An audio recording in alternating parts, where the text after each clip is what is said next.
पुनर्जन्म पुनर्जन्म असतो का? नक्की तिच्या पुनर्जन्माची कहाणी काय? पुनर्जन्म अर्थातच रिबर्थ. पुनर्जन्म असतो का? तो होतो का? याबाबत आपण फक्त कथा, कादंबऱ्या आणि चित्रपटात पाहिलंय. पण प्रत्यक्षात पुनर्जन्म होतो का हा खरा प्रश्न आहे. पण वर्धा जिल्ह्यातील एका घटनेनं या चर्चेला पुन्हा एकदा सुरुवात झाली आहे. तब्बल 26 वर्षांनी एकीचा पुनर्जन्म झाल्याचा दावा केला जातोय. परदेशातील अभ्यासकही यामुळे चक्रावून गेले आहेत. नक्की तिच्या पुनर्जन्माची कहाणी काय? बघूयात लोकमतचा हा स्पेशल रिपोर्ट. यापूर्वीचा आमचा जन्म कुठला याबाबत आम्हाला माहिती नाही. पण माझा पूर्वीचा जन्म कुठे व कुणाच्या घरी झाला त्या सर्व आठवणी सांगणारी पुनर्जन्माची सुनीता देवीची ही सत्य कहाणी आहे. वर्धा जिल्ह्यातील कारंजा घाडगे तालुक्यातील बेलगावच्या काळमेघ यांची शांता 4-5 वर्षांची असताना आजारात मरण पावली.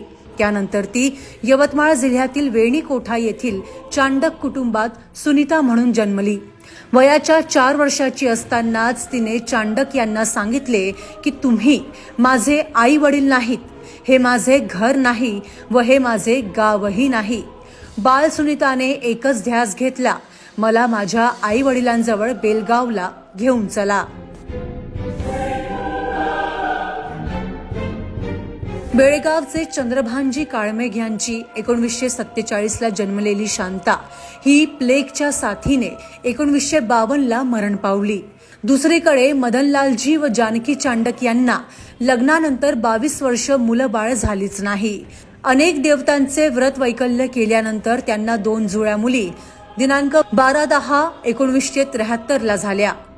सुनीता व अनिता हे त्यांचे नाव. त्यातील अनिता ही सर्वसाधारण मुलगी, पण सुनीता मात्र जगावेगळी.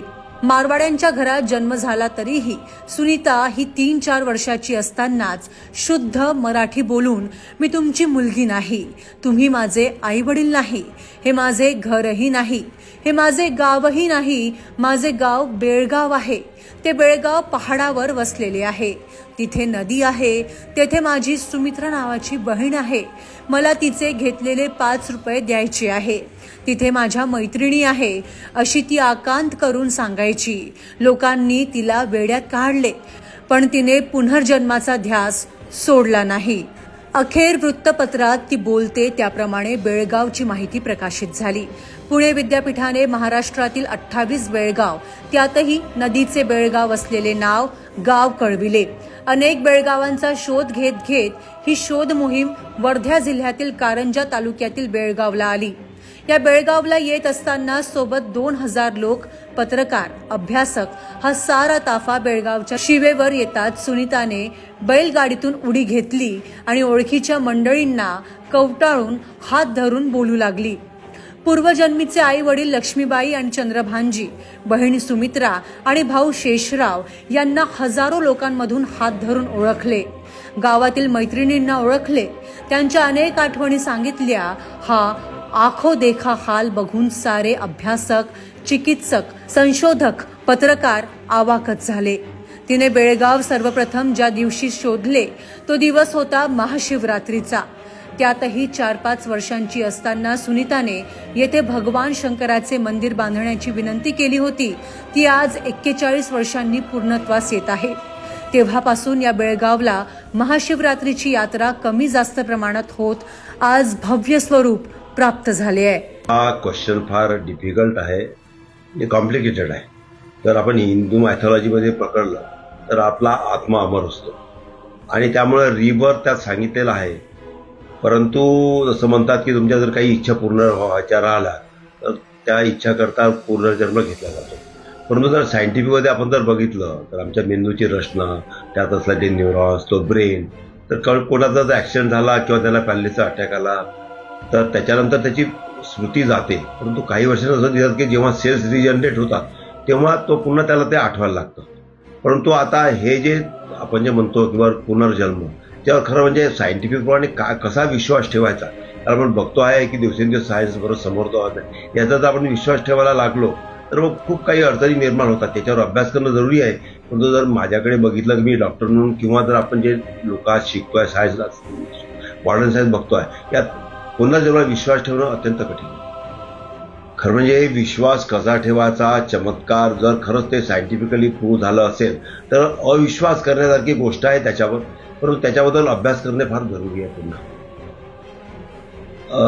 त्याच्यावर तर मॉडर्न मेडिसिन, मॉडर्न वर्ल्डमध्ये किंवा मॉडर्न सायन्समध्ये अभ्यास करणं जरुरी आहे.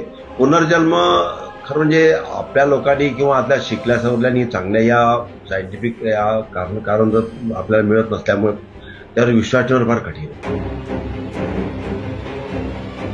शिवरात्रीला बेळगावला सुनीताने सर्वांना ओळखले. नंतर अनेक वृत्तपत्र, मासिके, साप्ताहिकांमध्ये ही सत्य घटना प्रसिद्ध झाली. हे वृत्त भारतातील बंगलोरच्या National Institute of Mental Health व न्यूरोसायन्सच्या संशोधन प्राध्यापक कुमारी सतवंत पसरता व अमेरिका येथील व्हर्जिनिया विद्यापीठाचे मानसशास्त्राचे प्राध्यापक डॉक्टर इवान स्टीव्हन्स यांनी सुनीताचे पूर्वजन्मीचे गाव बेलगाव व या जन्मीचे वेणीकोठा येथे 3 नोव्हेंबर 1980 व 5 नोव्हेंबर 1980 ला प्रत्यक्ष अभ्यास भेटीला दिल्या. प्रत्यक्षात ह्यात असणारे पुरावे म्हणून साक्षीदारांच्या मुलाखती घेतल्या. पुनर्जन्माची सर्वात महत्वाचे पुरावे असलेले सत्य घटना म्हणून डॉक्टर स्टीव्हन्स यांनी यांच्या या पुस्तकात फोटोसह ही कहाणी प्रसिद्ध केली. कालांतराने पुनर्जन्माची सुनीता देवी हिचा विवाह देवळीचे श्री विनोद श्री टावरी यांच्याशी झाला. पण टावरी यांनीही सुनीताच्या पुनर्जन्माच्या स्मृतीला कसलाही विरोध न करता होईल तेवढे सहकार्य केले. कारंजा तालुक्यातील बेलगाव हे एक दुर्लक्षित आदिवासी खेडेगाव अंधश्रद्धेत भरकटू नये म्हणून मानव जोडोद्वारा ही गुरुदेव सेवा मंडळाची स्थापना करून सर्व धर्म समभाव सामुदायिक प्रार्थना सुरू केली. आजही येथे एकाच व्यासपीठावर पीर बाबाचा दर्गा व शिवपुराणाचे अधिष्ठान विराजमान असलेले बघून हे राष्ट्रीय एकात्मतेचे जिवंत उदाहरण एका आदिवासी गावात आपल्याला बघायला मिळेल. तर ही या पुनर्जन्म प्रकारामुळे या आदिवासी गावाला मिळालेली देण आहे. वर्ध्याहून इक्बाल शेखसह नागपूरहून सुरभी शिरपूरकर, लोकमत.